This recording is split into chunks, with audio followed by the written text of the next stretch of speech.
It is now my pleasure to introduce a man who needs no introduction for most of us. A good friend and neighbor, the first mayor of the city of Santa Clarita, our congressman from the 25th District and chairman of the House Armed Services Committee. As Armed Services Committee ranking member, he fought to strengthen our military and invest in a force postured to meet the challenges of the 21st century. He also led efforts to keep terrorist detainees off of U.S. soil, boost funding for missile defense, and restore the tradition of passing defense authorization bills devoid of controversial social items. Prior to serving as a lead Republican on the House Armed Services Committee, he was a top Republican on the Education and the Workforce Committee for almost 3 years, where he advanced conservative policies supporting school choice, teacher quality, and accountability, and higher education access and affordability. Ladies and gentlemen, please welcome Congressman Howard Buck McKeon.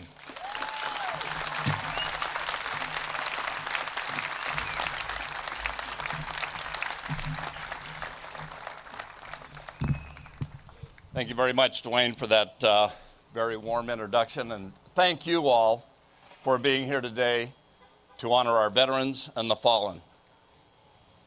I can think of no more beautiful place to be, or no more important place to be at this moment than right here, right now. A few years ago, on the first day of school, an Arkansas social studies teacher named Martha Cothran did something really special. With permission from school officials, Martha removed all the desks from her high school classroom.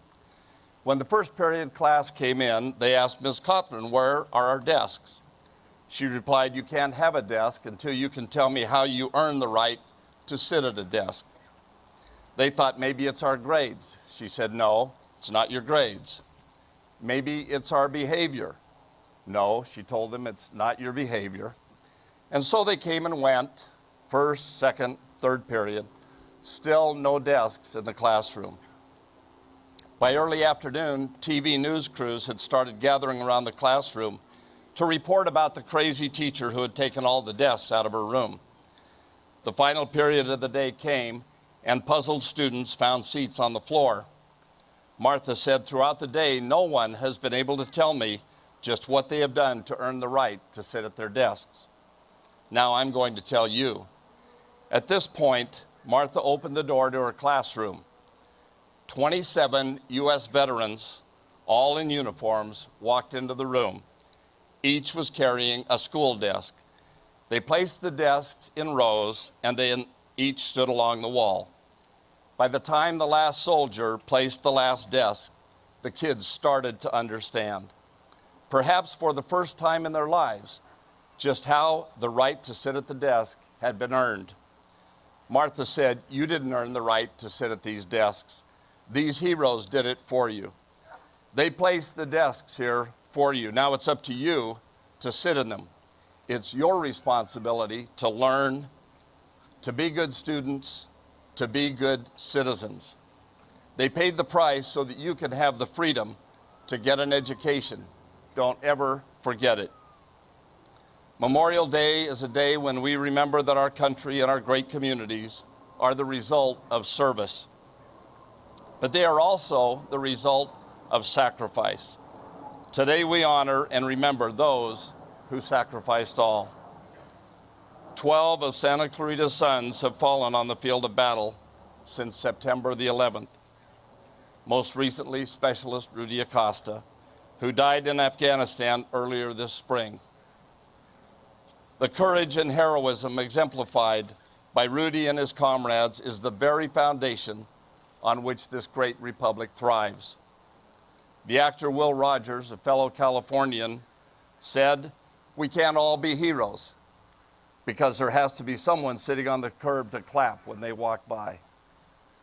Memorial Day is our time to clap, to remember and to honor those who walked the hero's path.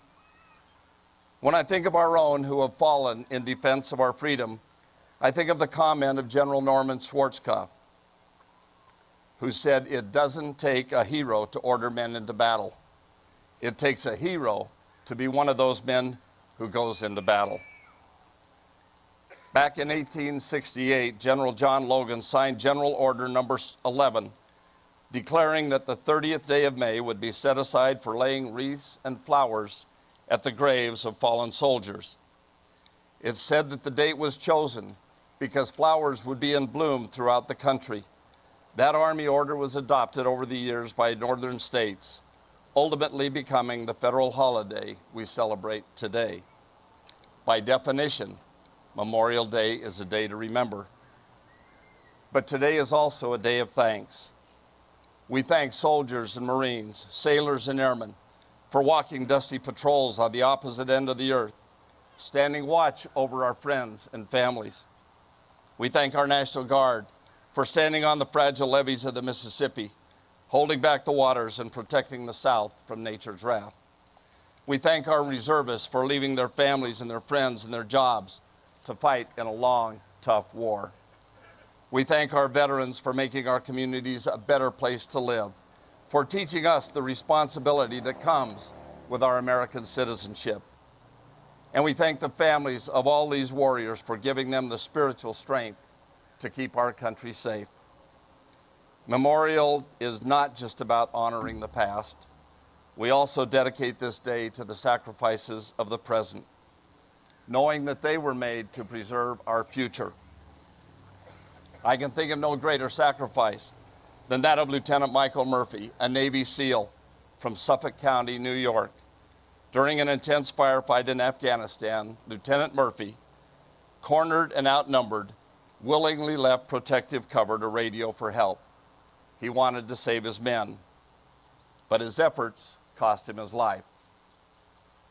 America rightly honors men like Lieutenant Murphy, who was one of our cherished few to be awarded our highest military decoration, the Medal of Honor.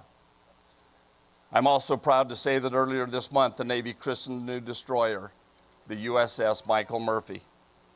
That ship will live up to its proud name as she sails around the world, keeping the sea lanes safe from harm, assisting in relief operations, and protecting the American homeland. This is the 9th straight Memorial Day that our nation has been at war. And this is the 9th straight Memorial Day that the American homeland has been safe from harm. It's because of the sacrifice of our brave troops that we stand here on this peaceful morning, free from fear and safe within our borders. Despite a decade's worth of conflict, we continue to go to war with an army of volunteers. All our brave troops have willingly answered the call, knowing that they would be put into harm's way. I urge all of you to remember today those who serve as defenders of our ideals, because the survival of our American idealism means that the memories of our fallen heroes live on. Heroes like Sergeant Sal Ginta, who on a cold mountaintop in Afghanistan exposed himself to enemy fire to protect his wounded comrades. After administering first aid to an injured teammate and fighting off a tough Taliban attack, Sergeant Ginta noticed that one of his men was missing. Ignoring the danger, he too exposed himself to withering enemy fire, twisting through unforgiving terrain and rescuing his soldier from 2 Taliban fighters. For his bravery, for his courage under fire, Sergeant Ginta was awarded the Medal of Honor, the first living recipient of the medal since the Vietnam War. On Memorial Day in 1923, President Calvin Coolidge said that patriotism was easy to understand. It means looking out for yourself by looking out for your country. Coolidge believed that righteousness was a fundamentally American value. The bravery and heroism of Sergeant Ginta and Lieutenant Murphy are proof of that wisdom. But he also knew that patriotism was more than just flag waving and wreath laying. Patriotism means rolling up your sleeves and making your community and your country a better place to live. Today we pay tribute to those who make sacrifices in the name of patriotism, because not all sacrifices are honored with a ribbon on the chest or the namesake of a Navy ship. Our great American society was built on the shoulders of patriots. Here in Santa Clarita, the American Legion awards scholarships to promising young men and women. The Patriot Guard stands vigil over military funerals, ensuring our fallen heroes are granted the peace they deserve. Our blue and gold star mothers show this great community the power of our flag while providing our sons and daughters with the spiritual armor they need to keep America free. Prayer Angels for the Military sends care packages and letters to our military hospitals and to troops in the Middle East.